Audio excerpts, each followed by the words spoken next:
everyone. We just had a little meeting of normal people just to discuss ways we can move forward with the situation at the moment, which many people are not happy with.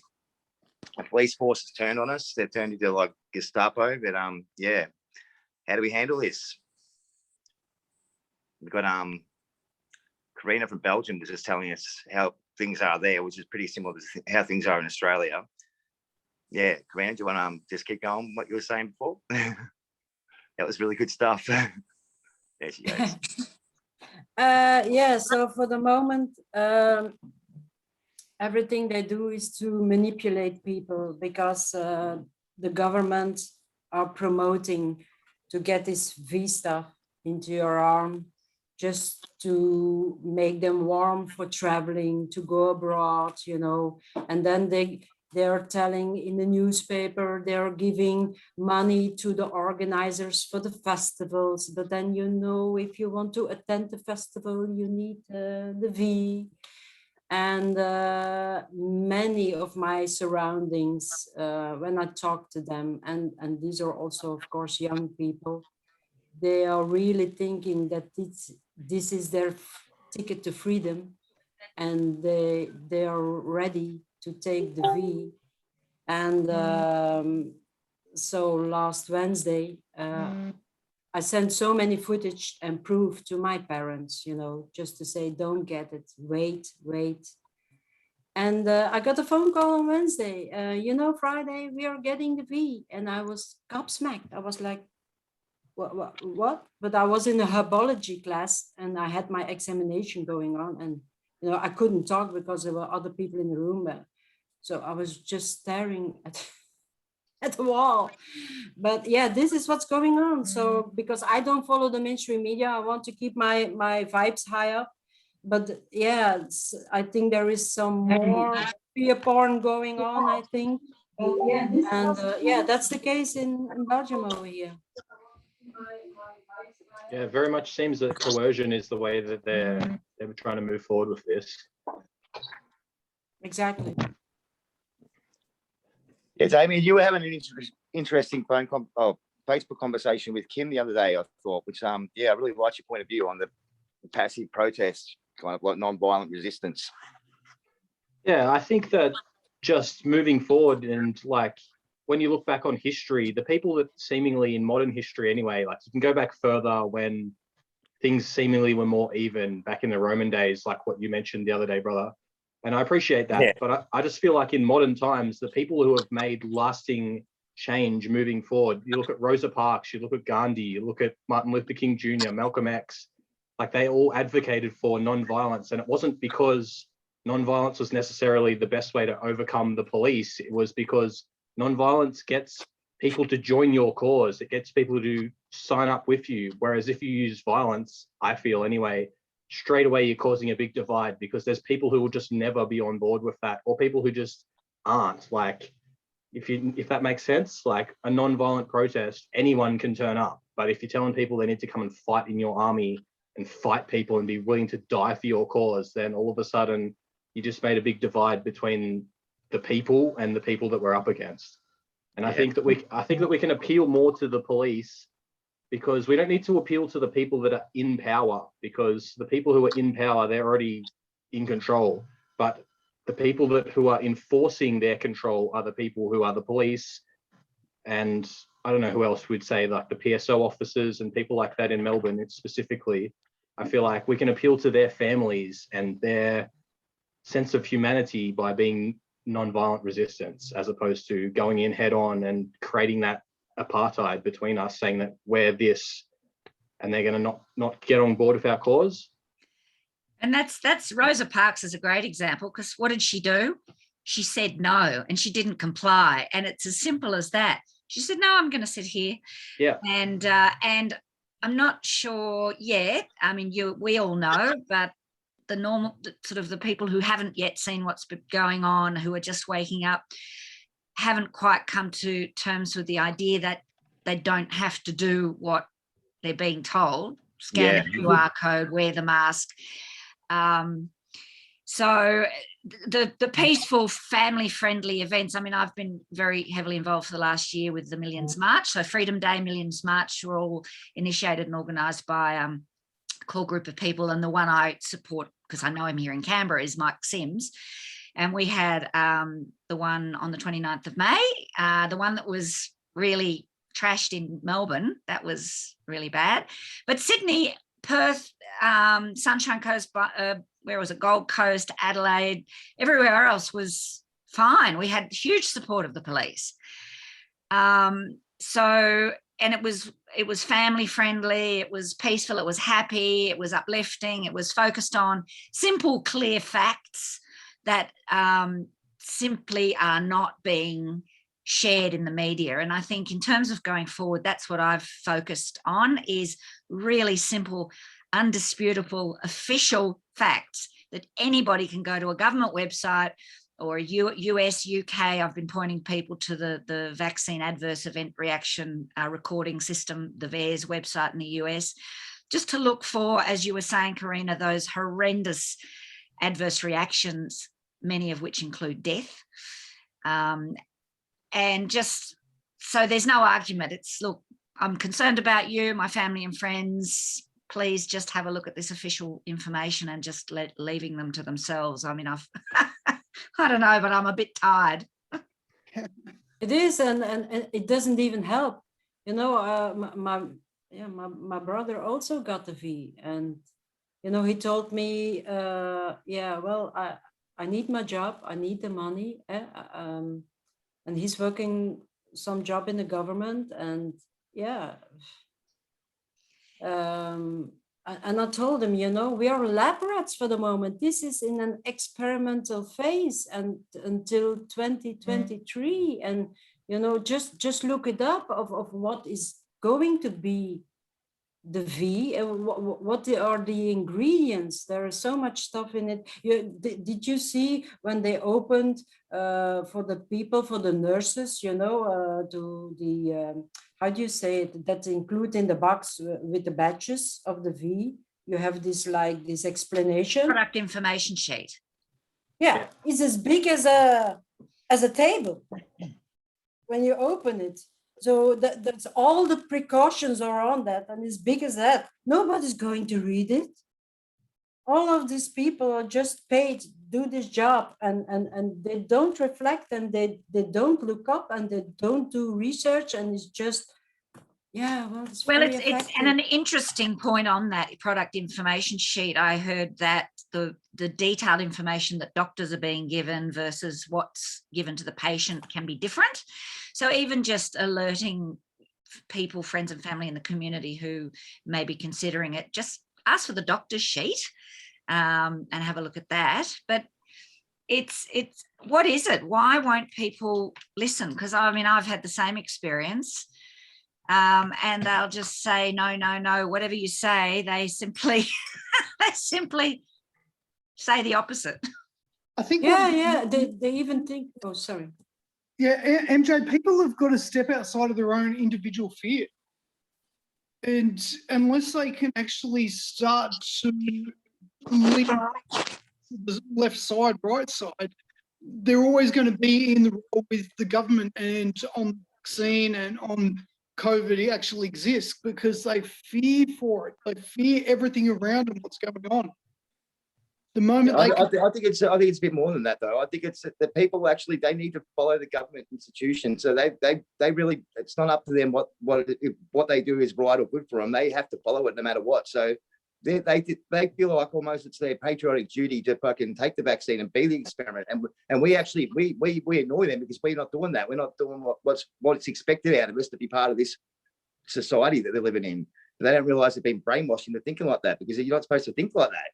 But, it's the brainwashing. It's media. It's the psyops have been running for bloody 100 years. It's crazy. I mean, that's what we're up against. And what you say, Nath, is you've got our side who won't do what we're told, and another side which will take a vaccine or protect themselves. But once they realise, regardless of the two sides, the government will still make a lockdown here in Melbourne or Australia. pretty much we're all playing on the same side, whether they're for the vaccine or not.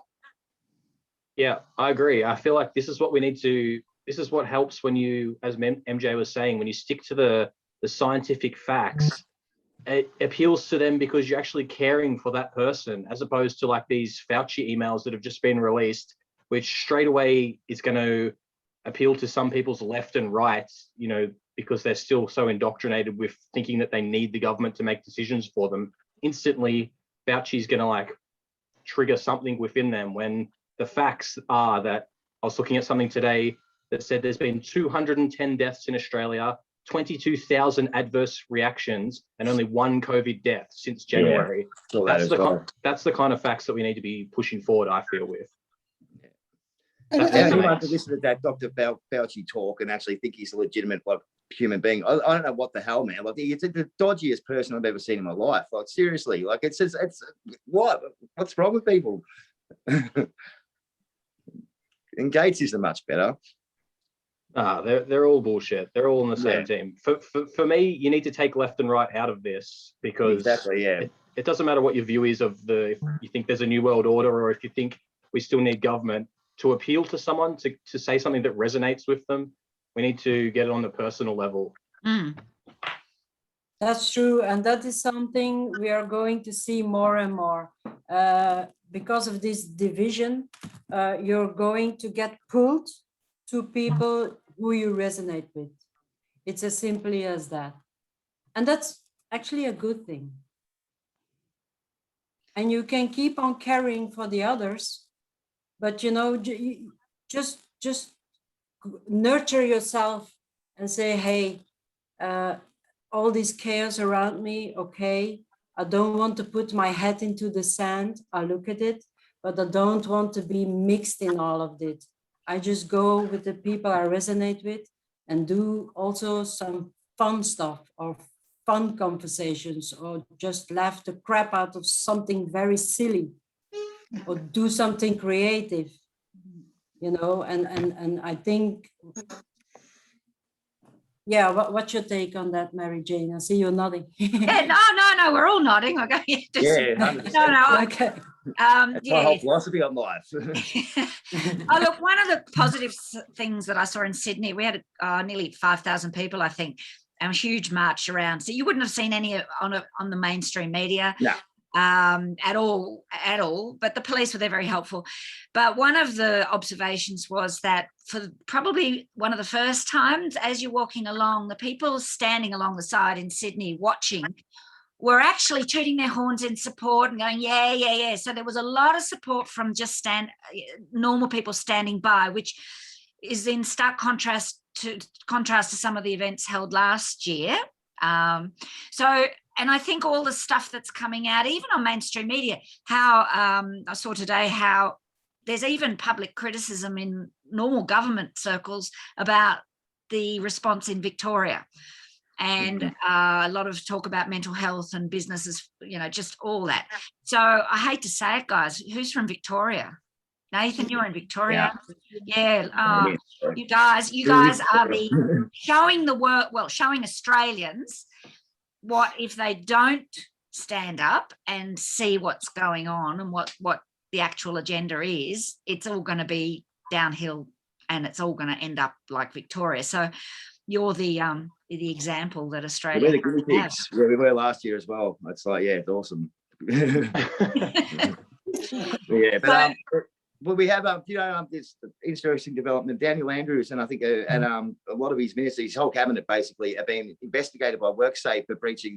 They're actually getting charged or investigated to be charged with 142 counts of indictable offences against the Victorian people, which is awesome if that goes through. Yeah, and the people, I forget the people who launched that, but they've looked right into it, and WorkSafe have to follow up on this. And if they actually reject doing it, they've got another way they can go through that.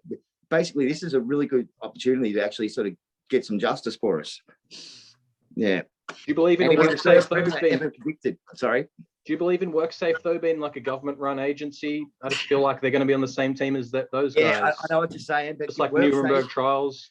WorkSafe are their own government. I mean, they always have been. They come into work sites and just think they can do anything they want. I mean, they've got that attitude. I reckon they can actually pull that off. But then we've got them ruling the roost, you know. But yeah. But if WorkSafe can get some union backing behind it, it may work in a royal commission. Yeah.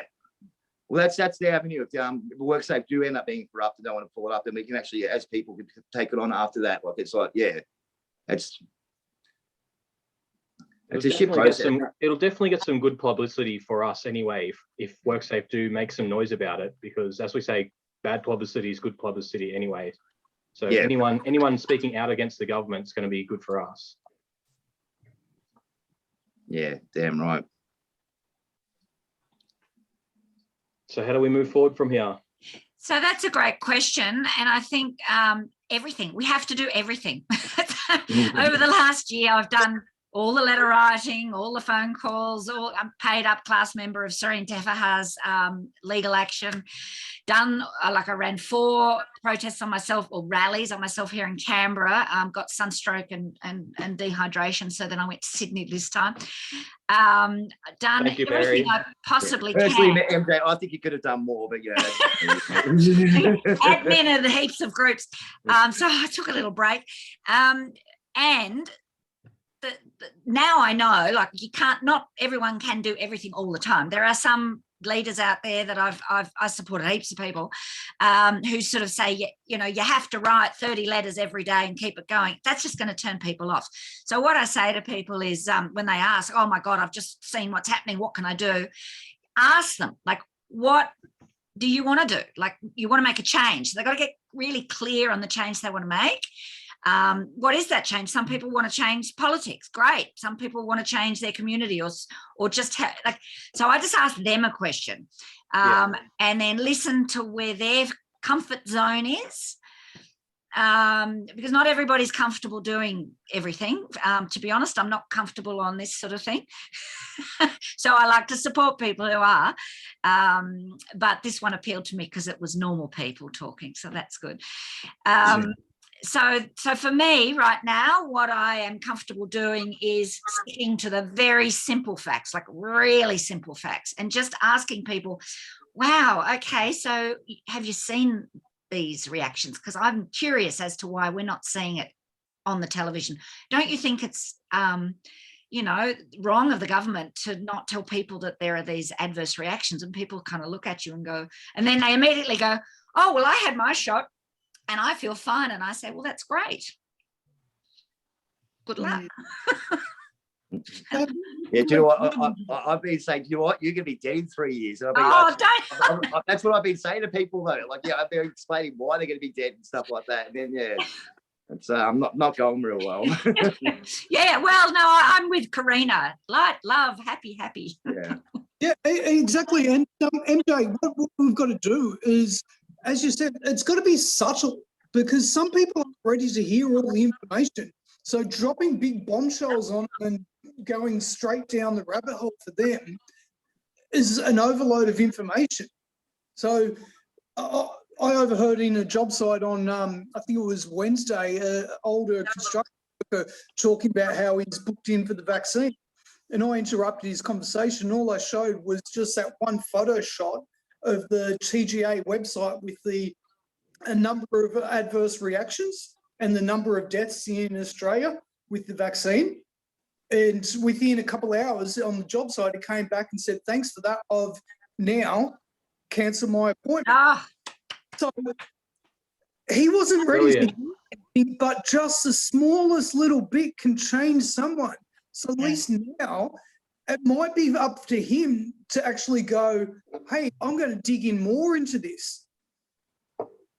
Yeah, no, I've had the same kind of thing when I've pointed out to my friends, instead of going too deep, like, I actually don't like it how people yell out genocide and all this stuff, because we don't actually know if that's true. That's actually just a prediction, to be honest. Like, it very well may be true, but with most of my friends, most of them are like hardcore leftists, and like, I don't care. I don't subscribe to any kind of politics. Like, right and left is wrong for me.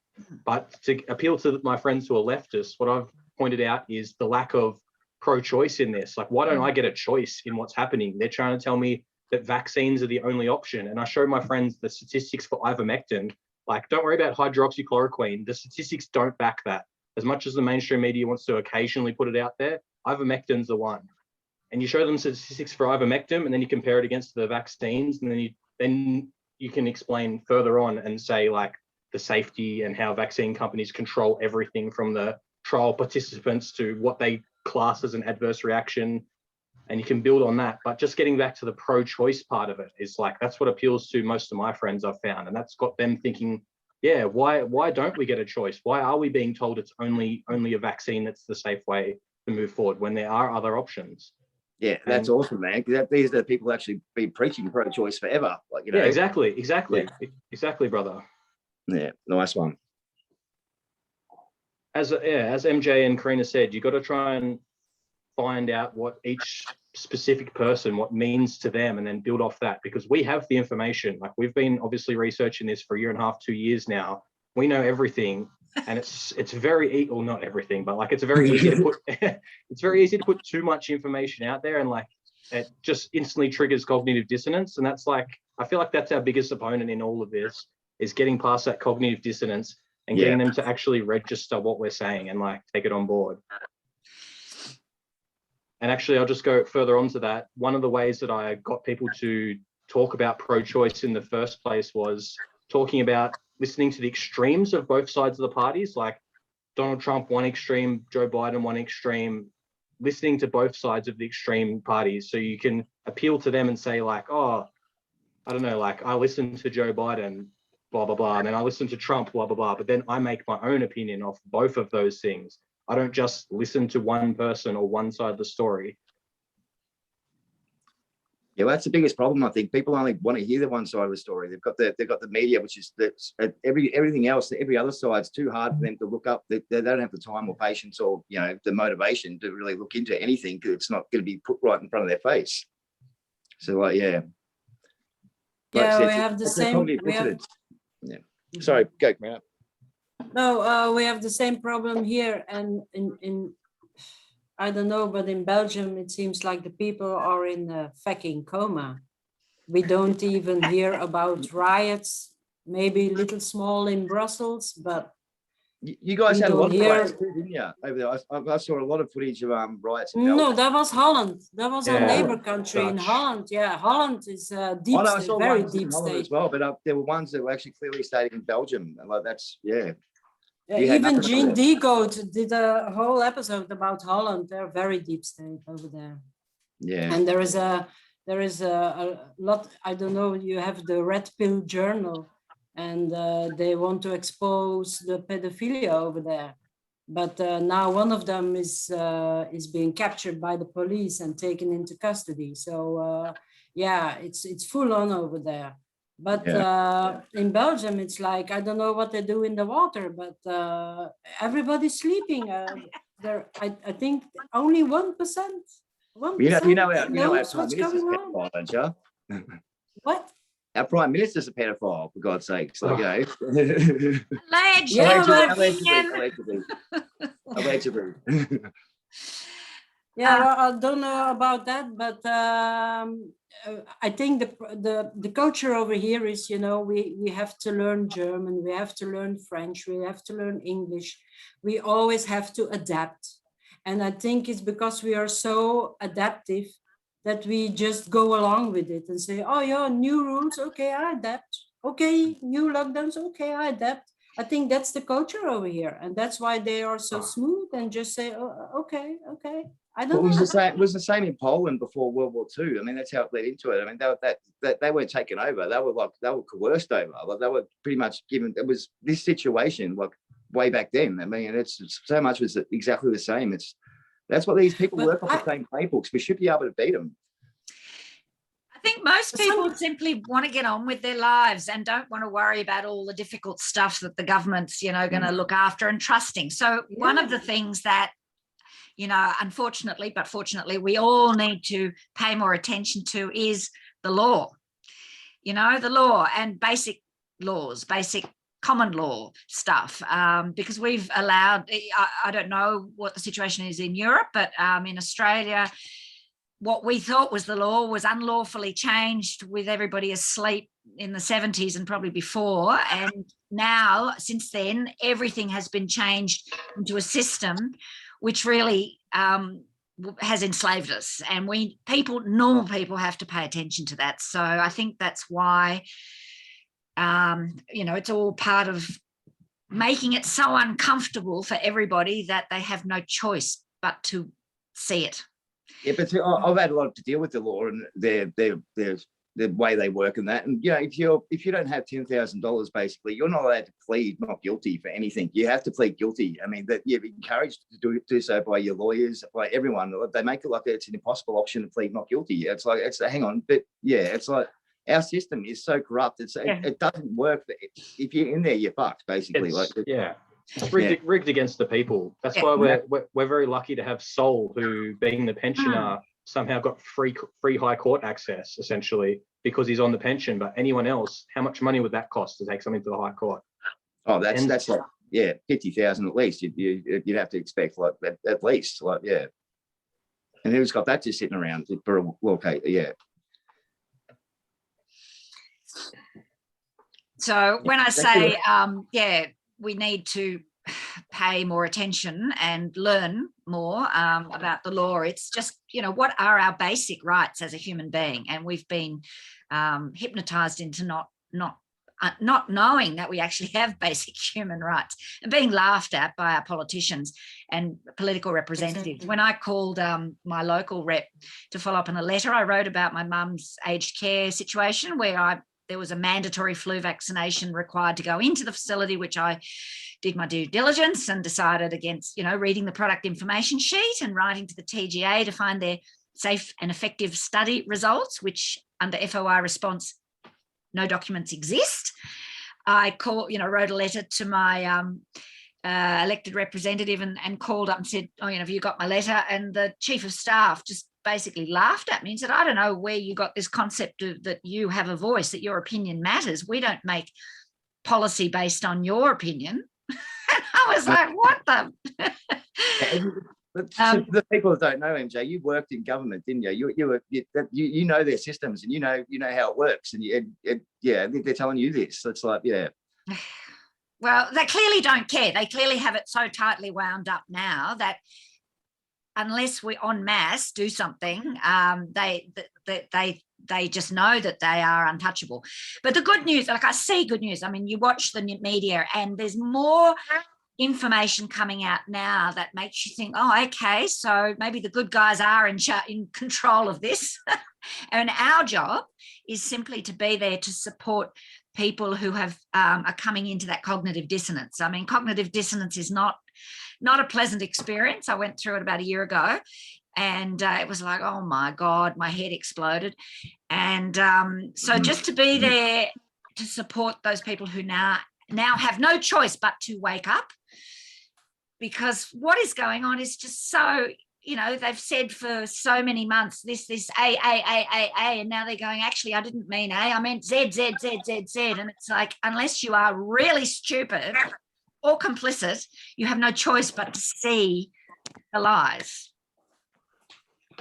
Yeah, but you need to be at the level of a certain consciousness, Mary Jane. Because I'm only gotten shaken up with the C period now, with a year. What is it now? A year and a half. Mm-hmm. We're in this thing.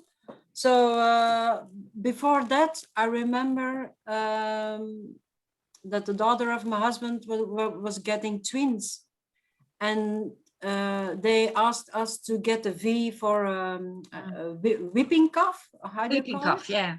Yeah. And otherwise we couldn't see the grandchildren. And we were, just saying, oh, okay, let's do this. I wasn't happy, but I just did it. But now it's like the same thing, I didn't have the conscious then what I do have now. And it's an ongoing process. You keep on growing and growing and growing. And if I knew then what I know now, I wouldn't have done it, because when our immunity is a little bit lower, we both have something in the middle of the night, we wake up and we have this cough. Really? And I'm sure it is Yeah. of the V.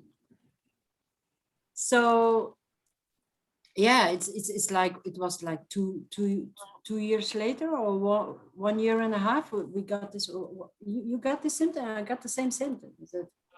That's from the V. So yeah, we need to do some research. For myself, I have a copy of the Treaty of Human Rights in my car. So Yeah, I used to carry that around with me as well. It folded up my pocket, the Charter of Human Rights. Like, yeah, it didn't help yeah. either. No, but Yeah, you read if- that to if- cops, they just, one cop just said, that's not binding. I went, "Oh, what? It's not binding. It's like, okay, whatever. Yeah. Yeah, but everything they do now is based on, I don't know how you say it in your language. It's just a piece of paper that the ministers have signed. It's not in the law. So there's a big difference.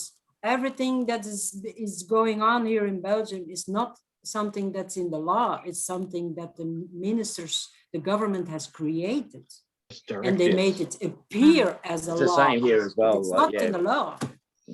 yeah. And the mainstream media is playing upon that, of course. And that's the whole manipulation game. Yeah, to pass a law, they need a referendum, which is like, yeah, the vote of the people, which we haven't had since bloody, like, I think 1999, I think was the last one I think we had down here. Like, yeah, everything else after that's like not legal. It's not lawful. It's like, yeah. Yeah, and I put these little videos out on my Facebook page, because I don't want to go into any rabbit holes deeper, but I don't want to put my head into the sand. So I just explained, they are telling you now the figures of how many people have the C. But then I went to the CDC link, and then you can check what the side effects are of the people that have died of the V. Mm. And the cases of the C were almost the exact same number who got the V. So you see the manipulation, what is going on. And I just sent, you go to this link, to this page, you look at this, you select your country, and then you see. And then you go to the other link, and then you see the figures for the people who died of the sea. It's almost exactly the same. So, but they are always going to say, oh, it's from the sea. No. The people who are dying now the is from figures the with people sea. dying from the sea as well, they've been manipulated. So that's like anyone dying with it is said they died from it. So like you can't even trust those figures, and even their bullshit figures, the same as the V one. So I know it's not hard to see that when you point it out to the person, but they have to be willing to see it. But you have to be on a certain level to integrate it into your system and just acknowledge it and say, hey, wait a minute. Yeah, what you're saying, there's some truth in it. And then I they think go the first looking step we have to do is get people to actually sort of stop thinking they need the authority of anybody to live. Like, just try to, who are they to tell you you can't see your loved one before they die? I mean, who are they to say that? I mean, you've got to try and get them on that mindset that, no one has the authority to tell you how to do that sort of stuff. Like, Yeah. Exactly. Yeah. Yeah. So many great cases of go, Karina. No, please go ahead. I was just going to say, there's so many great examples of the hypocrisy that's going on. Like, they let their tennis players come in, they let their football go ahead, but then someone can't go and visit their dying loved one in a hospital, even though they've tested negative. It's just like, it doesn't make any sense to me. And they're the useful things to sort of ask people about, just ask people, does this make sense to you? I mean, like, it just doesn't make sense to me, and just wait to hear what they say. Because, I mean, in terms of what we can do going forward, I think we just need more people to see these things. And as you say, Karina, it's not just Belgium, they're deeply, deeply hypnotized and asleep in Australia. And fighting them, I think the fight thing is actually a distraction, because you get embroiled into this fight trying to prove you're right or wrong. And that's really easy to fall into that trap. It's the fight you're talking about, Nathan, where, you sort of say, well, here's my copy of the whatever, and I don't have to do this. And you end up having a fight with a doorkeeper Woolies or somewhere, which Yeah. I mean, that's just a complete waste of energy. You know, they don't care. They're doing their job for whatever reason. They're just going to, you know, shuffle you off. Trying to prove a point to someone like that is kind of a waste of energy. So just seeing the distractions and just trying whatever wedgie you can stick in someone's universe to make them go, oh, God, I hadn't thought about that. That's weird. And just don't say anything else. Shut up and walk away. And then when they come That's back, so and ask hard to for do, it, man. I don't know how to do that. No, I agree with Nath. Sometimes, like, and I agree with MJ as well. You got to pick your battles, but I do agree you can't let evil win. You do have to stand up for good, but you have to do it in the best way. As MJ was just saying, that person on the door at Woolworths says, "Where's your mask?" I say, "Oh," instead of going like, "I have an exemption. You have no right to ask me." I say, "Oh, like, I have a condition where breathing in my own bacteria and losing my oxygen, like, I'm not saying this the best way, but like reducing my oxygen intake is actually bad for me." And then you just walk away, and it makes that person think in their head, like, yes, "Oh, yeah. sugar, maybe I'm doing that same thing," you know, instead of just pointing out straight away how wrong everything is. We have to try and, instead of telling people that they're wrong, we have to try and put it across to them in a way that we're trying to help them. I feel Yes, anyway.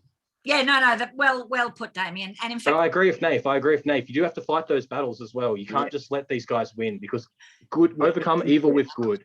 well, And you Tom can do it Barnett, as I well don't know if without you a watch fight. any of Tom Bar. Yeah. Sorry to interrupt. Tom Barnett's got a really good video just on that. Like, if you're going to stand up for your position, you have to hold your position, because a lot of people are failing at that point because they haven't internalized the content of their position, and they're not able to articulate it effectively, and they say blah blah that they've memorized from somebody, from, you know, one of the great groups, Know Your Rights groups or whatever, and it fails at the first point because they get pushed back, and then they go, oh well, that doesn't work, so they don't hold their position. But no, you're absolutely right. It's just about how you do it effectively with the result, to get the result that you want. And my way of doing it is actually to turn it into a comedy. Like, if someone says you can't come in without a mask, I say, well, I've got a mask on. It's invisible. It's a new technology. It's like, what? See, it's here, man. Like, and then it's walk off and leave them a little bit confused. But it's just gets rid of all the conflicts. Yeah. You come back later and then they'll have a joke and say, "Oh, you're still wearing your mask?" And say, "Oh, can't you tell?" Well, it's like, it's like, and it becomes a thing. And people, once they lose that sort of like thing to win an argument or to win a conflict, you just get an actual person. Then you're not getting their fighting persona, whatever it is. If everyone's got one, as soon as you get triggered, you're like, whoa, and then you're like into fighting zone. And like, nobody learns when they're in fighting zone. They just fight.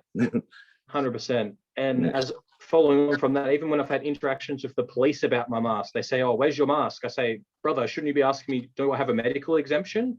And then they say, "Oh, do you have a medical exemption?" And say, "Yeah, I do. Thank you very much. Catch you later." Like, you don't need to say, you bring it down to that personal level. You make it fun, you know. It's like, And you've been dragged around by the police, haven't you? I saw you on Facebook all messed up a little bit. What happened there? Oh, that was just a bit of peaceful civil disobedience. So like, for a couple of days, I like to walk around my community. I take a plastic bag and I pick up some rubbish on the way. So I'm walking around with this big black garbage bag full of rubbish, and I see in the area, they've just changed the 60 zone to a 40 zone. And just as you're coming over the hill here, they've got a police car set up, like an undercover police car with the radar there. So I just decided to stand in front of it with my black plastic bag and brought the cameras. Done the same thing, man. I was going to do it for like 2 minutes, but all the cars driving past are beeping their horns and waving to me, and I was like getting all this encouragement and confidence. So I just stayed there and thought, I'll just stay until the police come and I'll have like a friendly little discussion from them and they'll move me on. This police car comes across from the wrong side of the road, just swerves across, pulls his car up in the oncoming traffic, gets out. As he's opening his door, he yells out, "Put your hands in the air." So I go to put my hands in the air, and this guy just runs at me. So I pulled my arms down to protect myself. I braced myself from this guy tackling me. He's trying to like MMA judo flip me. He's like kicking me in the side of the legs and trying to push me backwards. But like, I'm a big boy, I was not just going to get smashed down onto the cement. So I'm like, lowered myself down, but I got to an unbalanced point, and this guy did end up flipping me. As my head hit the cement on the ground, he put his hand on my face and he grabbed my hair and he dragged my head along the cement. And then, like, I pretty much got assaulted from a police officer. And in the end, I ended up having I had a friendly conversation with, there was another police car that came, And they got out of their car and they're just like, oh, what's happened here? Why is this guy bleeding? Like, what happened? And they explain the story. And these guys come over to me, like, double check the story because they couldn't believe what they were witnessing. And in the end, they just like, the other two police officers pretty much said sorry for the other guy. Like, you actually didn't do anything wrong, you know? And yeah, nothing came of it. They're like, oh, we're going to have to double check the cameras to make sure that like you're not lying to us. And we're going to come to your house and get you if you have been lying. And I was like, brother, I haven't been lying at all. And they're like, what's in that big plastic bag you got there? And I was like, it's full of rubbish. I'm literally the only good cunt who goes around and picks up rubbish off the ground. They go and open up the I bag of do the rubbish. same. They were shook. They were shook when they seen rubbish in this bag. Yeah, they thought it was full of drugs or something. Yeah. But just way over the top reaction, just like what's happening right now. Yeah, man. And that's good. And you still, you know, support like passive protest, and you know, that's saying something, you know, that's good. Yeah, I feel like if these police like want to be violent, it's going to expose them to the public. The general public, they resonate with non-violence, I feel anyway, personally. So if they see me getting beaten up from a policeman for no reason, in their head, they're saying, why? Why is this happening? Why are the police, like, I know Damo, he's not a bad cunt. He wouldn't have incited the police officer to physically assault him. So why is this happening?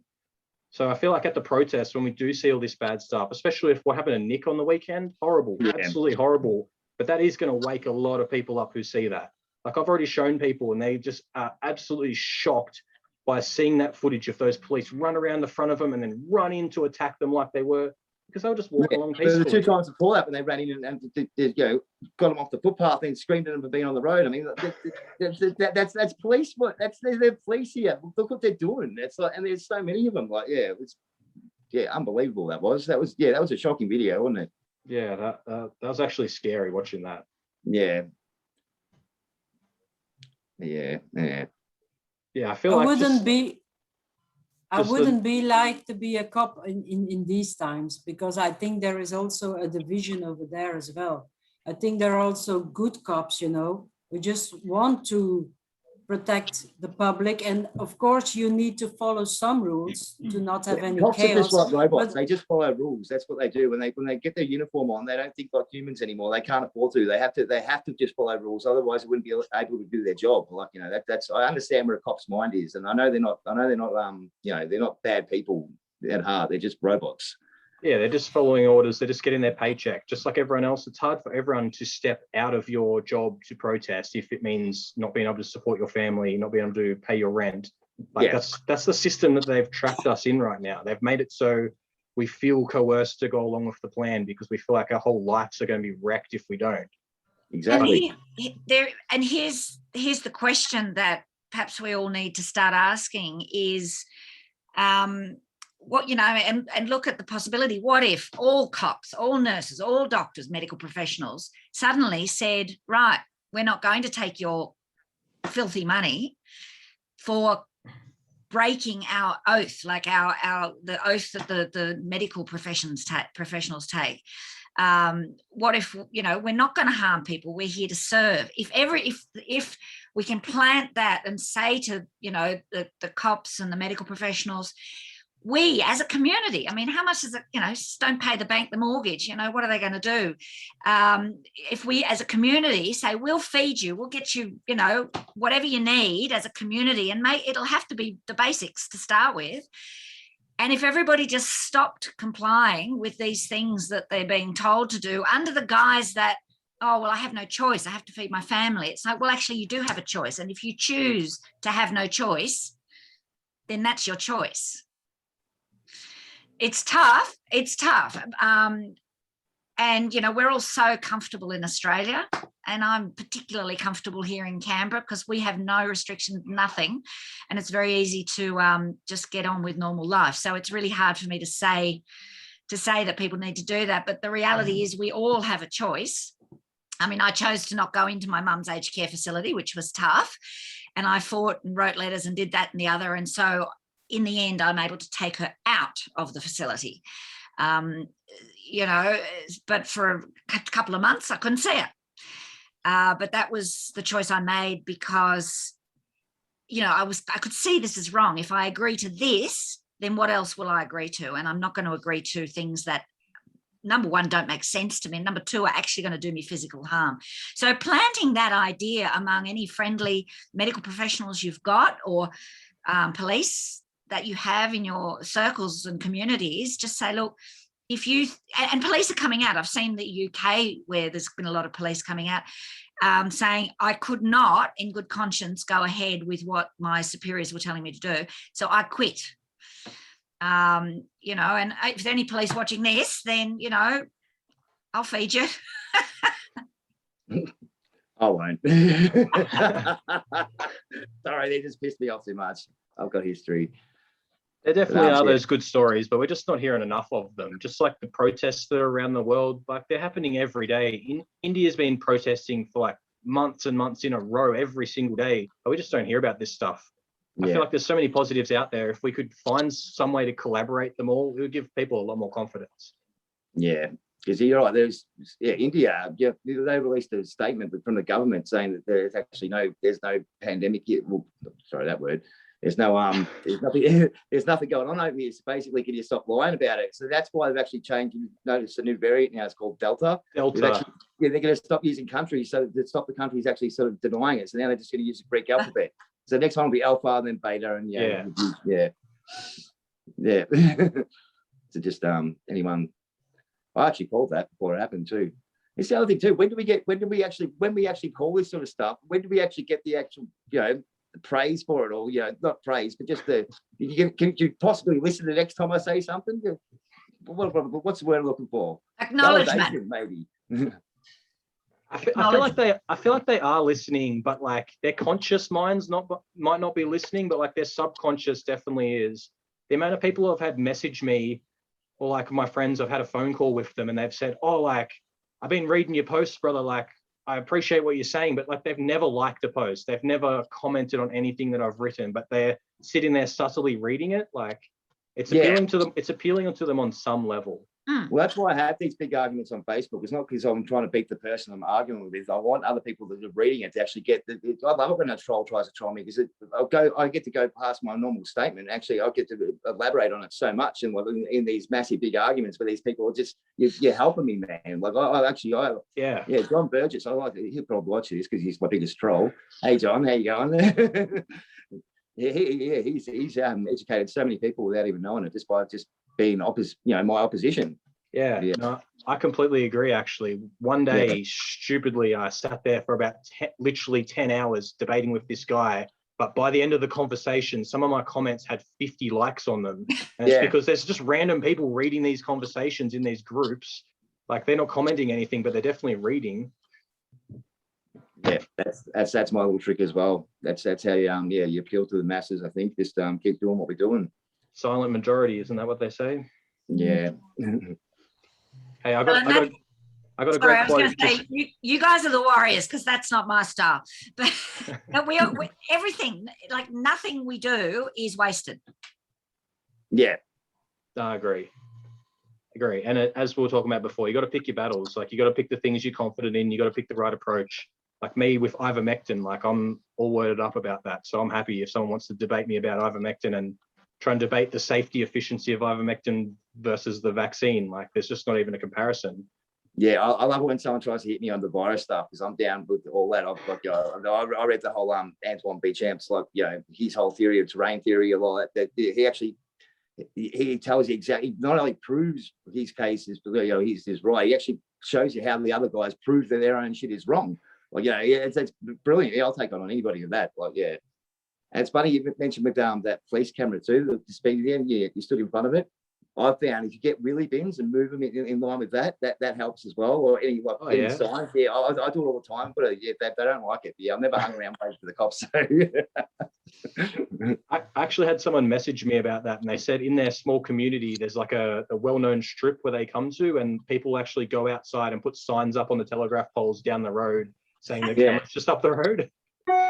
That's great. It messes them up. They have to be in the perfect position and to get it, and you just get it a little bit in the way. That wrecks the whole thing. So just a little mental note out there for anyone listening. Just put things in their way passively. The thing the police officer said to me in the end, he said you maybe you were standing too close to the car, and I said what? So I should stand half a meter further away next time and I should be fine. And he's like, yep. So it's literally that easy. Yeah. Well, what were you doing wrong? Standing in a spot, like, you know. Yeah, exactly. I thought I'd just get a move on, get told to move on, stop being a smart ass. Hey, I just had a really good quote before from what MJ was saying about mass civil disobedience. It goes back to like the 1500s, and I'm not going to try and pronounce the guy's name because it's just way too crazy. But the quote is, "Resolve to serve no more, and you are at once freed. I do not ask that you place your hands upon the tyrant to topple him over, but simply that you support him no longer. Then you will behold him like a great colossus whose pedestal has been pulled away, fall on his own weight and break into pieces," which essentially applies to the government. Like, what are they going to do if everyone just says no and walks away and says, we're not going to follow these rules anymore? They literally can't arrest everyone. They can't just start killing people in the streets. Like, it just doesn't work. So that's why I feel like civil disobedience is the way forward, and non-violent civil disobedience as well, because we need the masses to join us. Yeah.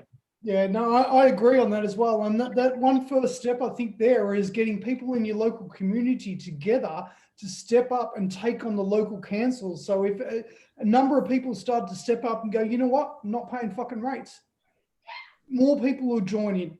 A number of people stepped up to go, you know what, I'm not paying land tax. Or it could be, again, a number of people step up to the plate and going, I'm not paying registration for vehicle use. And Fines. Yeah, it'll go raise forward, it'll raise higher, it'll raise outer. Yeah, but the way I see it over here, I think massive things have to happen in order for them to wake up. Because at this moment, really, I'm never going to see that happening. It's like only 1%. And all the rest are still sleeping. And how do you get this message out there? It's very, very difficult.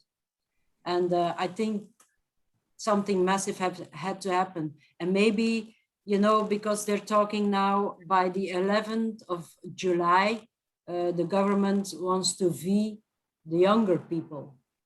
Yeah. And if things are going to mess up over there, then maybe, you know, I think more chaos has to come our way, and then more people will reflect and then say, but hey, oh, wait, you're doing this to protect, but it's just the opposite we are seeing now. So it's sad to say, but I think something is going to happen like that before they are really going to see and awake a little bit, and then do research and then say, hey, now we are saying no. Yeah, it's too soon. They've done a counteraction to that though, Karina. They're doing it now. They've done this little shifty psyop thing to make everyone think that it's the people that are refusing the B, and that we're the cause of all the deaths, we're the cause of everything. So they actually, when the people do realize and that the big thing happens and a lot of people die, they're going to actually blame us and not blame the government. Yeah. So that's what I'm worried about. They're going to have the anger's going to be turned on the wrong people. So we have to be aware that's of the first phase, of course. That's the first phase, but that is for us an opportunity to grow in how we react on that. Because, you know, at first we are like ranting or raving and saying, but you're the one who's being stupid and you're the sheeple and blah, blah, blah, blah. No, now we need to react on another level. And this is why it's a bit the calm before the storm, because the storm is not really upon us yet. It's going to happen very soon, but it's not there yet. And many people may think, what, we're in the storm for like a year and a half. No, it's not. This is only the preparation. The big stuff is coming.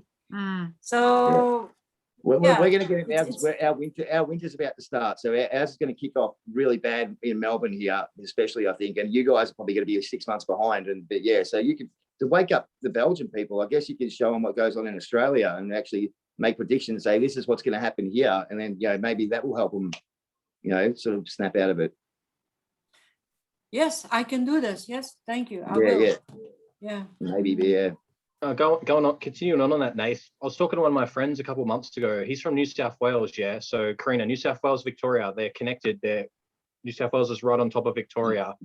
They had no idea that we were in lockdown for 8 months straight. He literally didn't know. Bullshit. Wow. He literally didn't know because it's just not on the mainstream news up there. It just doesn't get shown that that was even happening.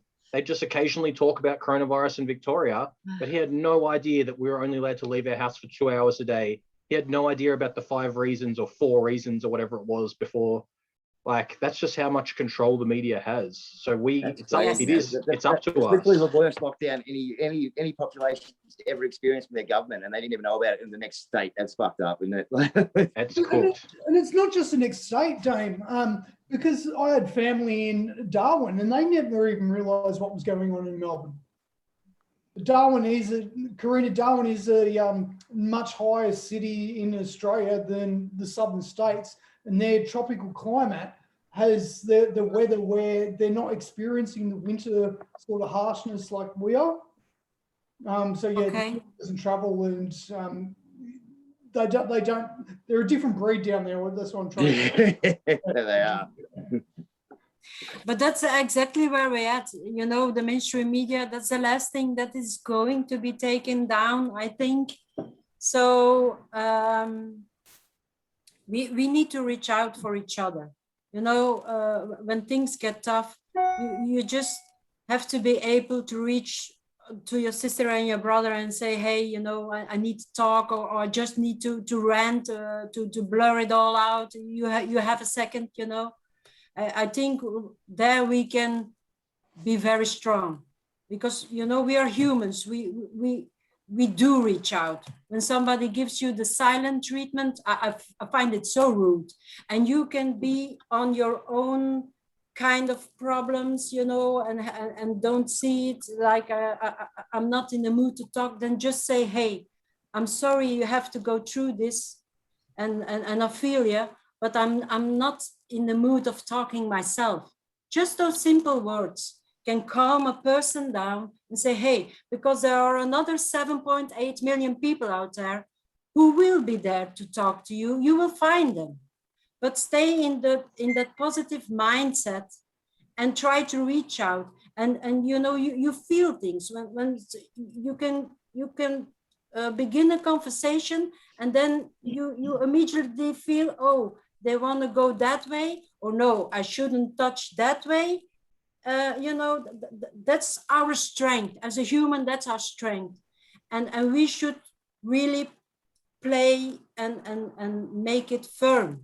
Yeah, play to your strengths, 100%. So many times I've watched my friends who are aware of this stuff. I've listened to them have conversations to other people, and they might start off with one fact that gets everything going, and it's like they seem like they have a good traction to keep the conversation moving forward, but then they jump to something that they get like a tiny little bit of confidence, and then they want to say, oh, genocide, and like instantly that just triggers cognitive dissonance for the other people. Like, you just have to play to your strengths, and it's playing the slow game. As hard as it is for us, and as drastic and imminent everything does seem, like, we have to play the slow game, because that's the only one that seems, from my point of view anyway, it's the only one that seems to appeal to people. It's just like little bits of information at a time, because we didn't become aware of all this instantly. Like, it took us hours of research and time and lots of effort to come to these conclusions. Like, you can't just bundle that all up into a tiny little ball and say, here you go, like, it's all good. It's not going to be all good. It's very true, Damien. It's very true. And this is where we can finesse and grow as a person. And I like the way you're doing things, because, you know, genocide, it is a fact. It is the truth. But like you said, how you bring it to people, that's important. And this is a very good time to practice this and learn from it.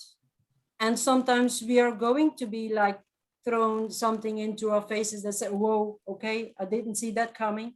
But, you know, just, yeah, look from above it, and then see the opportunities. Okay, where can I finesse this? Where did I go wrong here? And yeah, just turn your sorrow into a laughter and into something positive, and encourage people. It's so like what Nate was important saying to before. encourage one. Yeah, and you know what? If you want someone to listen to your side of the argument, don't tell them. Like, yeah, just say no. Yeah, I can't say that. It's a secret. Or yeah, just let them, make them think they're not allowed to hear it. They're gonna come on, tell me. I want to know. I want to know now. Just play on human nature, psychology. It's like, yeah, definitely. Yes, play with it. Yeah.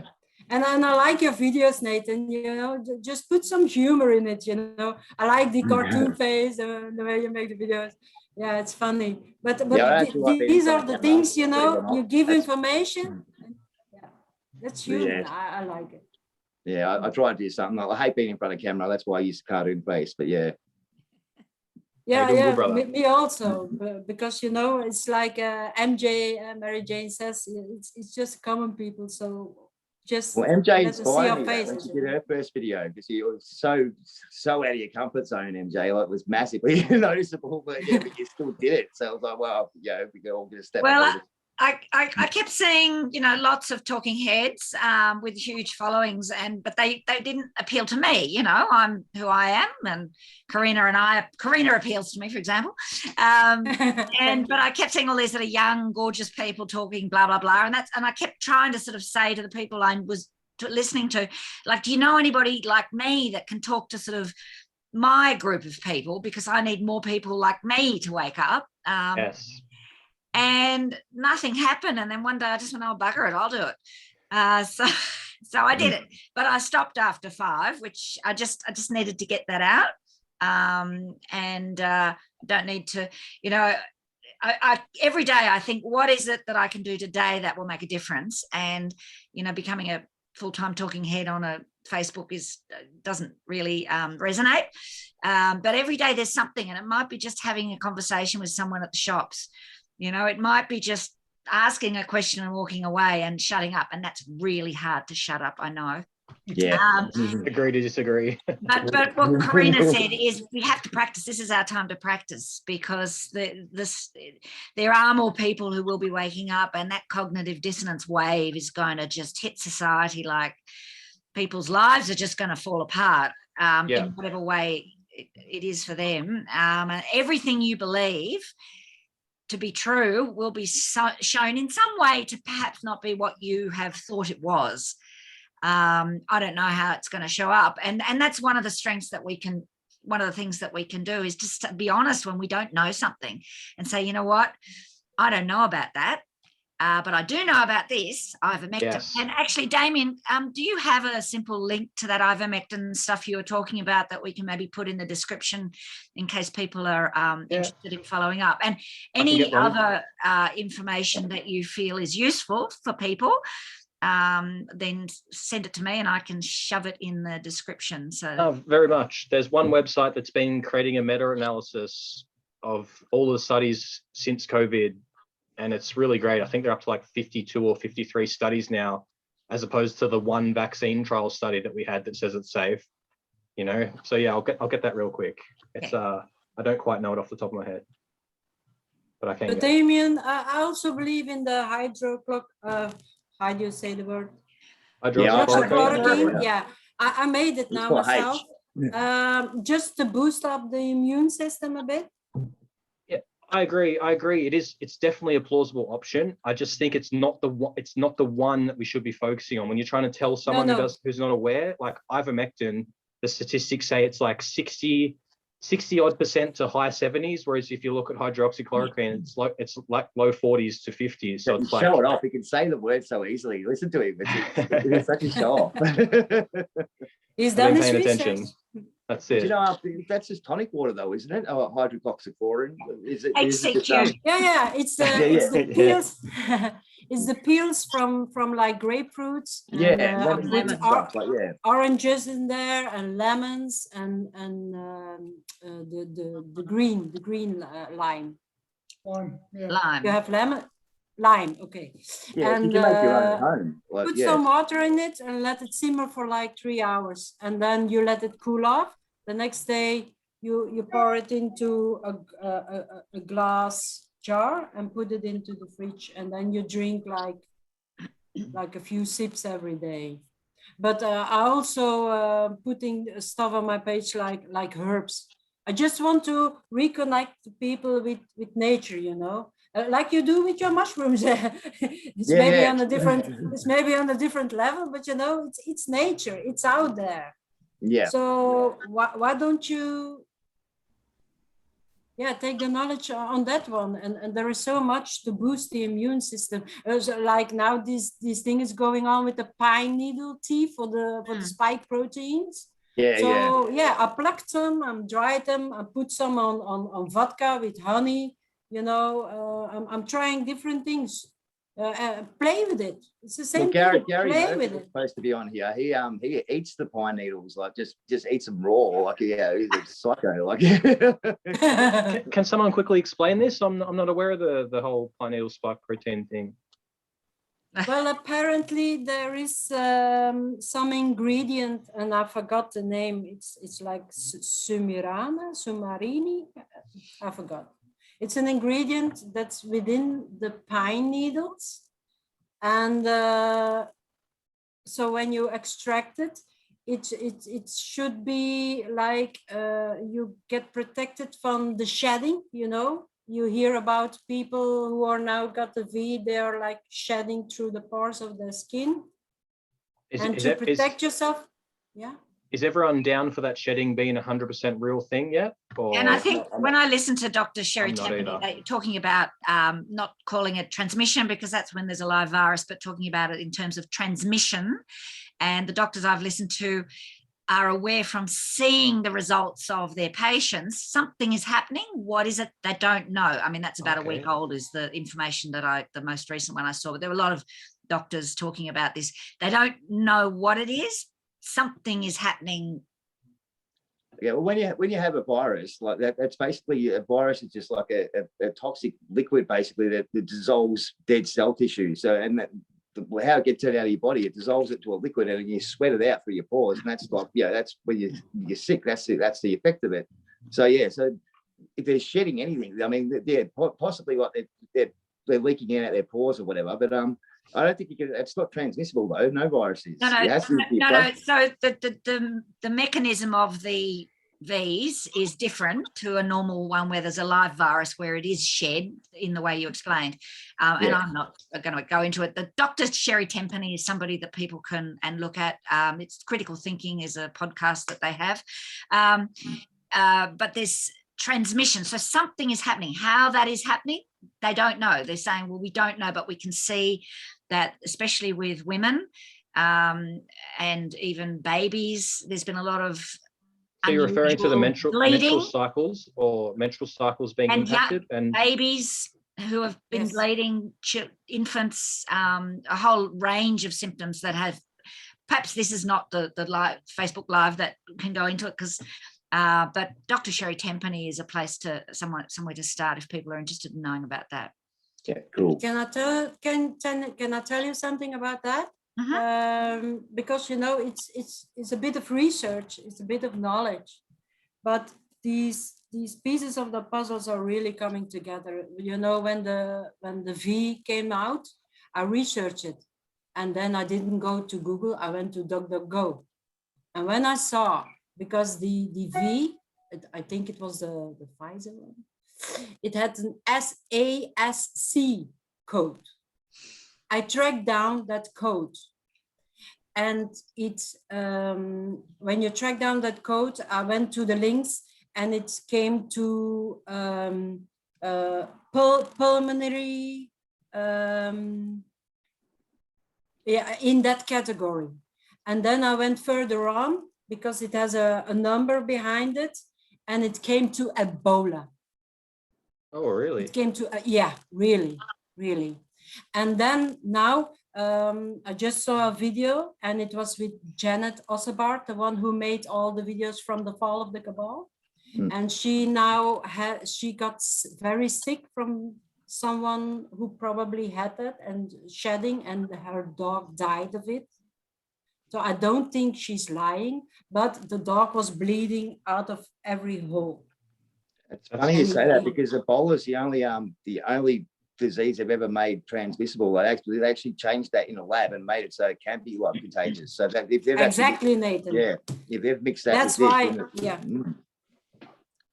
Yeah. So from my point of view, when I saw that, and it was like a year ago, I saw that all the pieces of the puzzle and said, "Oh my God, there is some Ebola stuff in there." So Janet got the vaccine and her dog got sick. No, no, so she got a visit, and I think they like hugged or something, and then pet the dog, and she got very sick, and the dog bled to death. But she went on the pine needle treatment, and she drank 6 cups a day, and the bleeding stopped. And then she got better and better and better again. And she's telling us now, you know, just for prevention, you know, when you need to go out, because many people are shedding this, and you don't know who's fit and who's not. For maintenance, drink like 3 cups, you know, just 1 teaspoon of your dried needles, put it onto the cup, wait, when it's boiled, wait about 5 minutes, and pour it onto the needles, let it simmer, and then you drink it like 3 cups a day. And that would protect you from this spike protein that these people are shedding. I don't know it, but I'm just taking it into me and just be cautious. Have you got a link, Karina, that if people are interested in more, to know more about that they can go to, even if you share it in the comments of this, or send it to me and I'll post it? You mean the video I saw from Janet, or But whatever you're talking about regarding the recipe for the pine needles, or information relating to that, just one starting point would be helpful. Oh yeah. It's yeah. I will ask a request on my Facebook page, to your Facebook page, and then because it's on my page. Yeah, good. Sweet. Tash just gave me a note before. I don't know what the relevance of it. Does anyone know the availability of oranges in supermarkets? I've seen lots of them today, but I'm in Canberra. Okay. They're abundant. Okay. That was it. Someone needs to go shopping. Yeah, I know. We can't go shopping here. Yeah, right. Just nuts. Right. So Nathan and Damien, who are in Victoria, who are still here. Thanks, Julie, So as well. what is what I mean, do people just put up with it? I mean, I did see on the ABC News, like I was at the gym and it was up there, and I couldn't help but see the subtext saying that people are now starting to sort of say, look, this is crazy, we can't be locked down anymore. But is that actually, or people are just going, oh, we're locked down again, oh well, here we go again? What's it like in Victoria? I'm saying like half and half. What are you saying, Damien? Yeah, I'm seeing a slight increase in people saying, oh, like, I'm not going to follow the 5 kilometer rule, like that's stupid, I'll go 6 kilometers out of my zone. But like, I'm seeing like a little increase. I'm seeing people putting up Facebook statuses saying like, I'd rather catch COVID than live in lives like this. But those same people, I think that's as far as they're at the moment, and that's probably where it comes into us to guide them and show them and lead by example, to show them what we can do and where to go next. I'm seeing a lot more cafes open in our local area down at Frankston. Oh, good. Which is, yeah, it is. It's really good compared to sort of mid last year. There might have only been 1 or 2 which actually tried to stay open. This time around, nearly everyone's open. Fantastic. I'm seeing a lot more traffic on the roads, so that means people are So much traffic. Yeah. That's great. Actually, did someone say they've just announced the Frankston variant? Yeah. Is that legit? Or was that a joke? It might have been Rue. I'm not quite sure. Was that you, Rue? What's that? The Frankston variant? Yeah. It was all over the radio today. Yeah, it was just announced earlier. I'm serious. Yeah, there you go. Gosh. And I mean, even you know, there was all the reporting about, oh my God, all these people have got positive tests, and then they actually came out and said, oh, by the way, we locked down because 2 of them were false positives. I mean, does that not slap people in the face? And just like, I mean, it's a good thing. I think more of these contradictory, just ridiculous things coming out in the news is a good sign. I mean, the media is not just going to fall down suddenly, but the drip of these little bits of information. If we weren't on the winning side, if things weren't going to get better, they might get worse, but then they're going to get better, we wouldn't see any of this. We would not, we wouldn't even be able to have this conversation. So yeah, true that. So I Yeah. think staying positive is really, you know, you got to see these tiny little things and I go, yes, no one else saw it, but I saw it. Yeah, personally, I think we've already won. Personally, I think that they've messed up. They've gone too hard, and it's not going to work. I can already see that. So, like, yeah, I could be patient. I can wait. Yeah, I think these small positives, like we've only got one option really, and that's to stay positive and manifest a win. Like if you go negative and stop trying, like we automatically lose. We only really have the one option, and that is to stay positive, keep pointing out the hypocrisy, keep pointing out the double standards. Every time they make a mistake, let's just keep pointing it out. Like, let's focus on the facts that, as MJ said, they're statistical. You can't argue with statistics. But in terms of going forward, we also, I think, can really do with really just thinking concretely about the structures and the societal structures, financial structures, all those things that are beyond my pay grade going forward. So I know what I will not be accepting in future. It's the banking system, the way that it's, you know, all the stupid taxes that we're all being made to pay and have no money left in the bank. You know, just the ridiculous medical system. But just really simply, and there are a lot of people working on this, but supporting those people. Yeah, there's so much going on. If you really look into it, like so many areas, especially the medical industry and but where do you go? How do people find out about these people? And, you know, who do you trust? Because a lot of the people that are leading these are dodgy as, you know, it's a killer. Well, and that's where Karina talking about consciousness and just helping people be more aware of their own thought processes. Like, okay, so why do I think that? Now that's interesting. So is it my thought or is it someone else's thought? Yes. And just thinking clearly and simply, like thinking has been made to become hard and complex, but actually knowing what you know is not, you know it. And anything that just doesn't make sense, you know, maybe it's not true. So helping people learn how to think, and all those veils of garbage that's been plastered over like concrete over their brains from television, just helping people. I don't know, how do you dissolve concrete, Nate? With a jackhammer. Right, okay. Actually, yeah, I think common sense isn't very common anymore. It's not. Like, just some of the best facts are like, the government made us wait for this vaccine. So they made us wait all this time for their magic savior. So all these elderly people who were getting infected, they weren't even trying other options, right? Mm-hmm. And now we've got the vaccine and we're seeing the most common adverse reactions are from the elderly. Like, it's just none of that makes sense. We could have been using ivermectin this whole time as a treatment or as a preventative, didn't get used. So we essentially sacrificed those people who got it to wait for the vaccine, and now the vaccine is giving those same people that we're trying to save are having the worst adverse reactions. Like, just the simple things like that. We don't need to go so deep into everything, I feel. But you couldn't get that much ivermectin to treat everyone. You don't reckon? I think it's a world essential medicine. It's highly, highly available. Every country seems to have it on stockpile.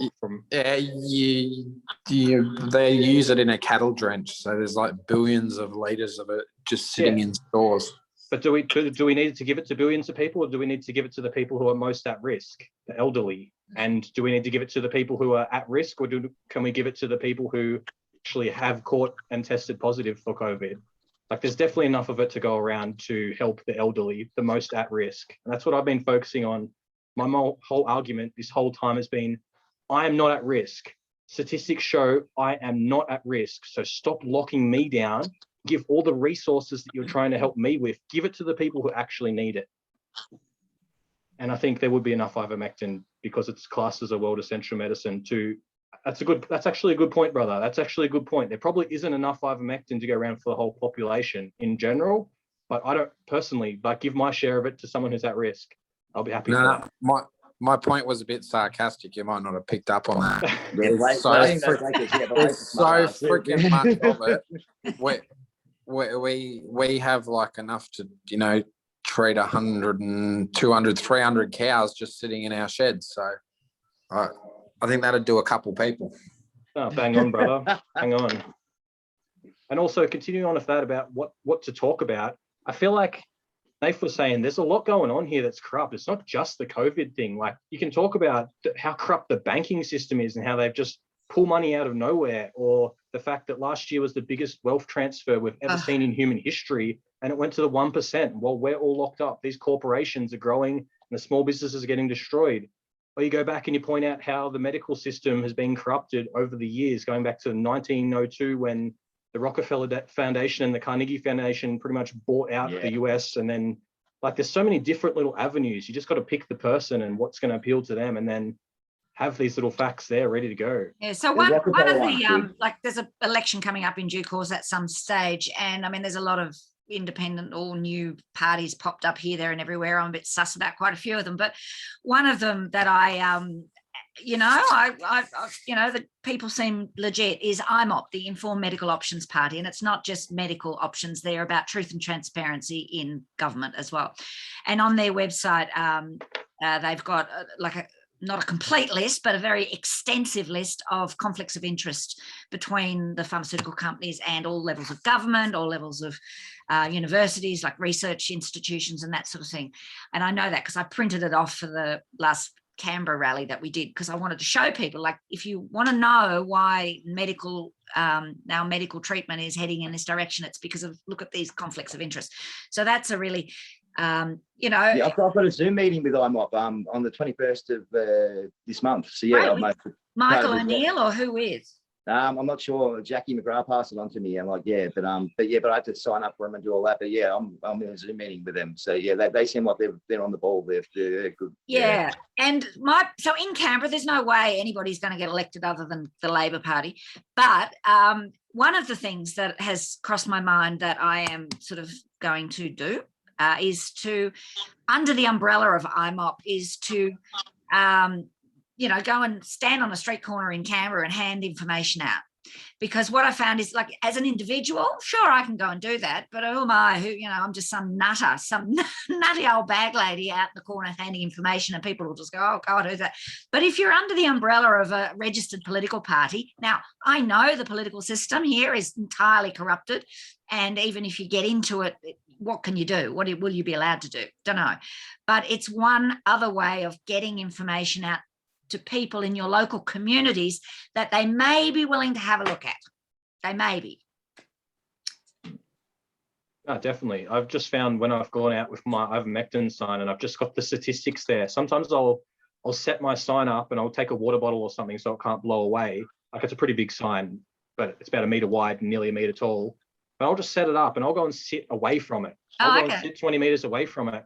And with the statistics there in big letters, like, people walk up to it and they just read it, and it's statistics. It's not like my personal opinion. It's like, here's some facts. There's a website at the bottom that you can go and check it out on. And I get so many people going and looking at it and just like fully reading the whole sign. And I feel like if I was holding the sign, they would have walked straight past me. But because the sign's just there. Yeah. Cool. Yeah, it's clever actually, because people are scared of human contact these days. So like, they're just having the human on the sign, they're like, oh, Josh, how long can I look at this guy before he starts thinking I'm a weirdo? You know? Yeah. So, or is he going to say hello to me? yeah. Don't want to talk to anybody. God damn it. Yeah. Why don't you just put something that looks like the Victorian government logo on it? Then they'll take a lot of notice. Sorry, the Victorian fraudulent government. Damien, have you got a photo of your sign or something? Can you give me the link or post the photo in the comments here? Because I want to have a look. Yeah, no problem. Give me 2 seconds. How are you anyway, Blake? When did you show up? Oh, Rue's here too. Mate, I hide all the time. You should know that. What's with the photo? You know, I'm going in disguise, mate. Oh, nice. No one will recognise me, will they? Nah. And Rue. No, Where's Rue gone? Rue's gone. He had a background. Rue's been doing something about a good idea about walking at 5 o'clock every day, just getting out, just walking around your street. So if he didn't just disappear, you could talk about that. Look, there he is again. But I'm busy travelling home from work at that time, Nathan. Okay. Well, obviously time's not good for you then, Blake. Maybe you can get out your car. Maybe you can walk home from work. I forgot. I told the copper I don't have a job, so no, I'm not travelling home from work. Okay, yeah. Rue's still got his mic turned off. Rube, how you doing? Rube. Hey. There you go. Hey. Okay, that's it. Rue's walk at 5 thing then. Cool. Go on. to sell your stuff better, Rube. That's a pretty good way what Rue's trying to get at as well. Like, say if you got even just half a dozen people in your local area who just jumped out at 5 o'clock and just did a walk, you get to say hello to people, and then you'll jump into a quick conversation, and all it takes is subtle little facts to spread the word. 100%. Yeah, That's one of the concepts, one of many concepts behind it. Yeah. yeah, nice. Mate, Rue, I'll be in it. Like, you're local to me, so yeah, and I'll meet up with you at some point. Yeah, definitely. We need to build community. Yeah.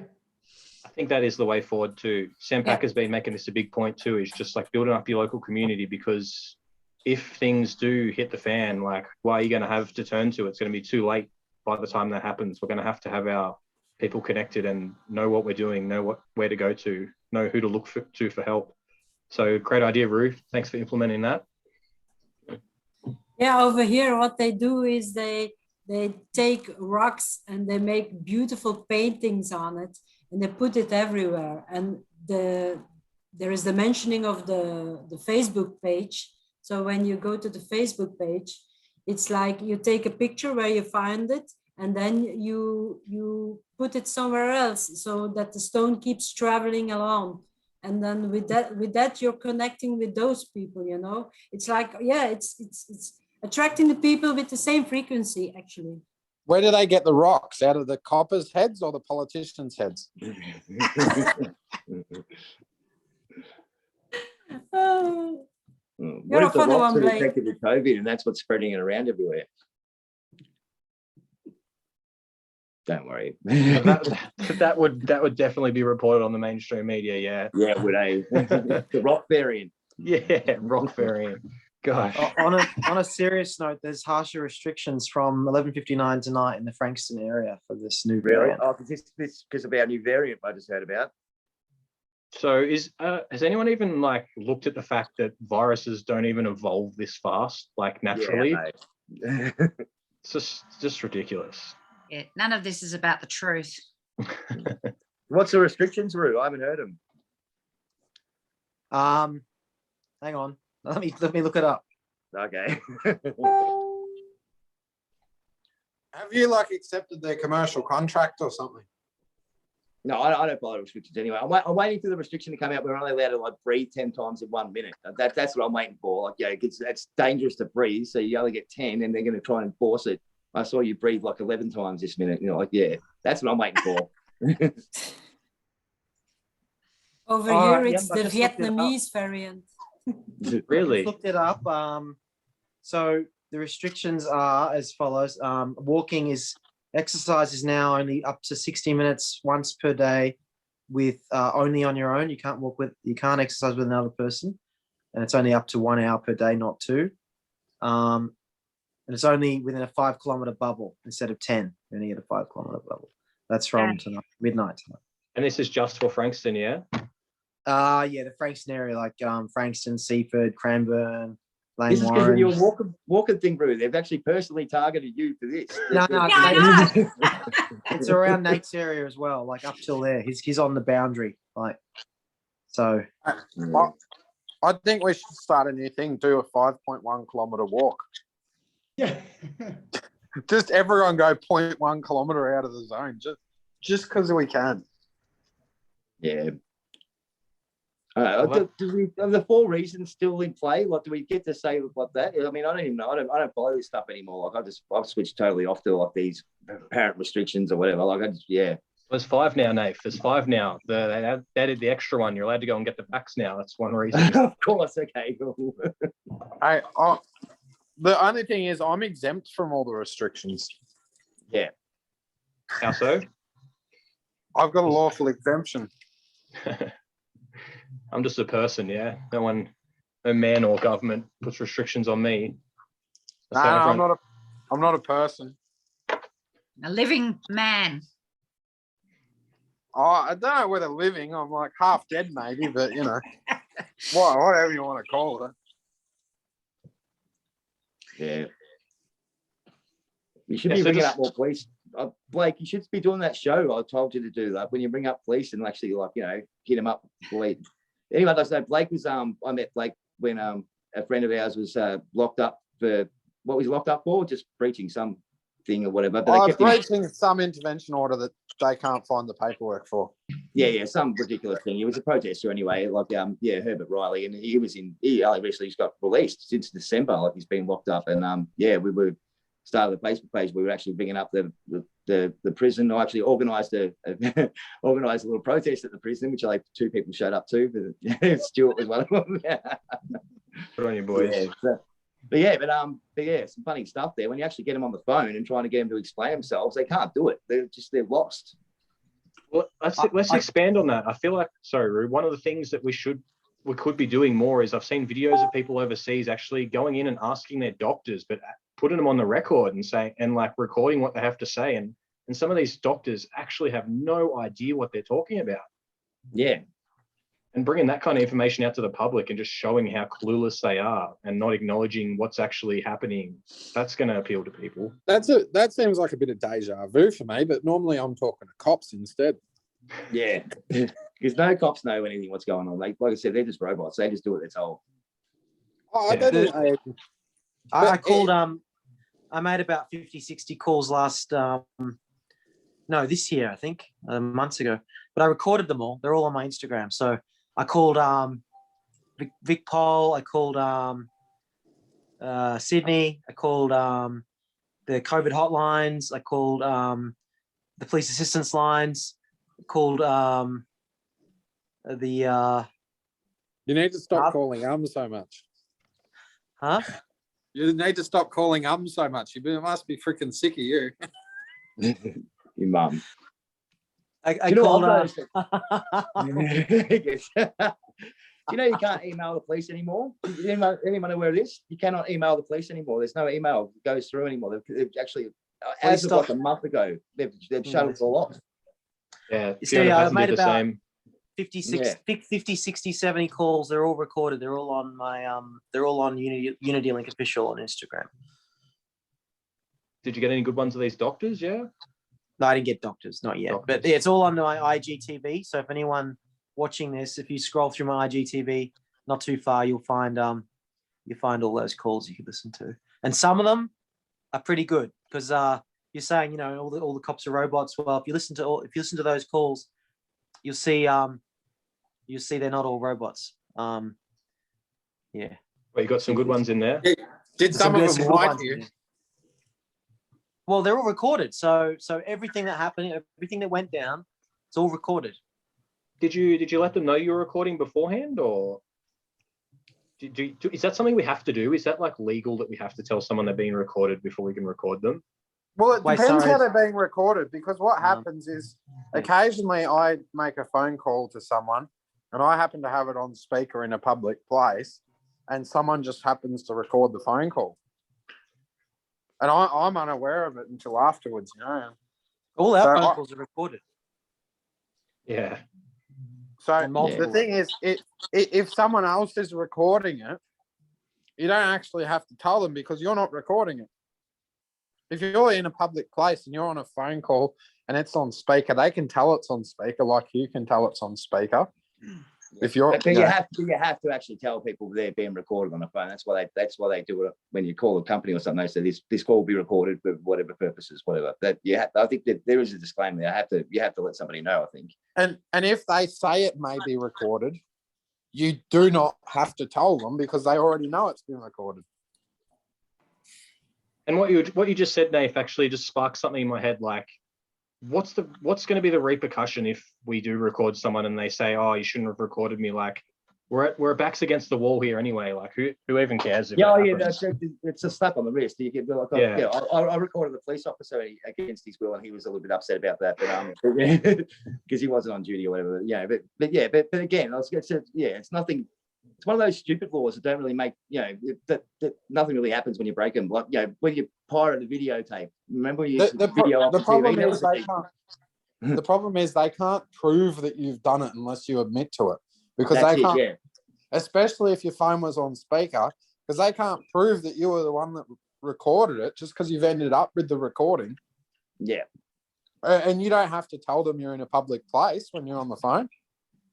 I've downloaded and copied over $1 million in films and music since I was about 14. So, you know, go figure. You're going to jail. Yeah, lucky you're not in France, brother. Bloody my ex-girlfriend's from France, and they you download things. Your internet company sends you things saying we're going to cut you off for a 12-month period, and you won't be able to reconnect with anyone else and things like that. It's bloody wild. Shit! I'm from Franston. France. Frankston. Yeah, my uncle, back when I was a kid, he got raided for something. I think they were looking for drugs or something like that. But he didn't have anything there, so they actually done him because they found videotapes that had been recorded. They actually got him for that. My uncle's the only guy that's ever been charged for actually recording stuff on TV. So yeah. Moral of the story, basically, I've done about 70 such recordings, and they're public, and I haven't had so much of as a whisper. So, stop worrying, guys. Just live your life. Do you stop living in fear? Everything we do is monitored and recorded. Yeah, you know, Yeah. everything. So, And that's a very good point. I think there's been a lot of discussion about, we have to be secret squirrels and there's some new phone going on, blah, blah, blah. I think we actually have to start speaking out the truth. Yeah. Always. And not be afraid, even if, if there might be some repercussion. It's as long as you speak the truth. Might get uncomfortable or even tough for a while, but you just got to keep doing it. Now, Nathan, sorry. I am hosting this, but I also have to go and do some things. So just what are we doing this again, or what is this? Oh yeah, we can do another one. This has been pretty good, I think, so far. So yeah, this is probably a good time to, it's a recording. People don't want to watch more than an hour or so or something. So yeah. where Okay, are people so, going to find this? Are they going to? Yeah, we're going to on YouTube, YouTube and Facebook, or Facebook and YouTube. Yeah, So this has live on been Facebook. live streamed already on Facebook. So we're on Facebook now. It's been live streamed through a group that I've got called Save Australia National Group. It's got a little blue logo. It's just a little group I set up as a backup because I've got some bigger groups, but they're not mine. And then it's been shared through to some other groups you've got. I can't remember the name of your group, Nathan, that you talked about. Peace Engineers, I think that was. That's right, Peace Engineers. Yeah. And it's also on my profile. And then the recording will be downloaded, and I'll give it to Nathan. And I'll share it everywhere. I'll get it out there. Yeah. Cool. All right. Thanks, guys. Yeah, thanks everyone for being a part of this. I think hopefully this will help people just get some clarity and just and we'll talk again soon.